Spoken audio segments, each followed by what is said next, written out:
Masters Open F Single Final A. In lane 1, Canuck. Lane 2, Texas Rowing Center. Lane 3, Atlanta. Lane 4, Fort Collins. Lane 5, Chinook. And lane 6, Undine. I think is that right? Undine. Undine. Sorry about that. I gotta work on my pronunciations for next time for sure. And here we go. We have kicked this race off again. Open F Single, a very competitive. Oh no.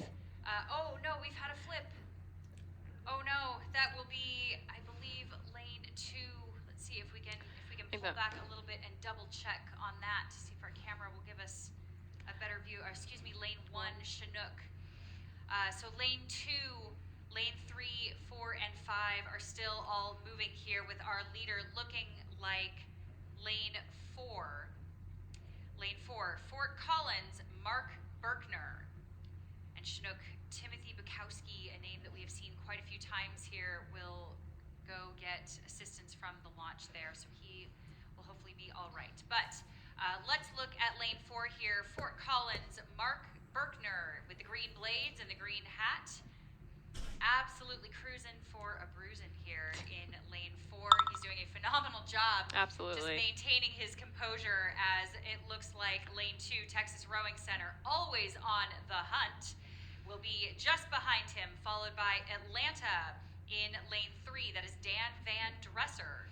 Yeah, it looks like we got a nice little battle going on between lanes 2 and 3 right now, really fighting out who's going to get second, who's going to get third, but really not far behind them is lane 6 here, Jerry Arnold, and he is pressing up against them, trying to challenge him a little bit, see if he can walk back up on them as they start coming up on these last about 300 meters we got.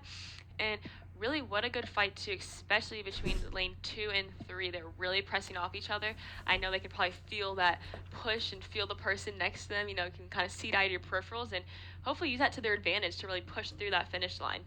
Yeah, it's really true. And when you can see the rest of your competition too, it is a little bit difficult. It takes a lot of restraint sometimes to not just react to whatever they're doing. So if you see somebody take a move, sometimes it takes a little bit of restraint to hold yourself back when you trust in your own race plan. And that is really the sign of a mature racer and a mature athlete here, which a lot of these athletes are. They have a lot of racing experience. So my guess is that these athletes will know exactly when they need to start making their moves or their sprints.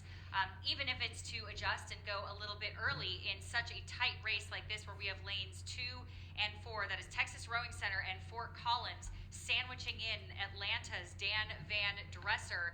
But this is going to be quite a race here. Keep an eye on lanes 2 and 4. This, again, is a grand final for the medals, so the stakes are very high here.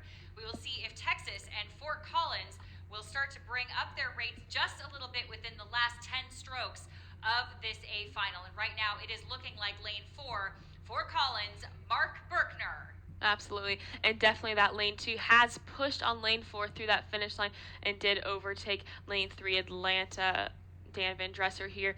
But what a tough fight. I know lane 2 and 3 were battling it out through, but lane 2 overcame him and really pushed him to that finish. And coming in lane 6 is Jerry Arnold, and then lane 5 coming in here, Canuck with Richard McDonough.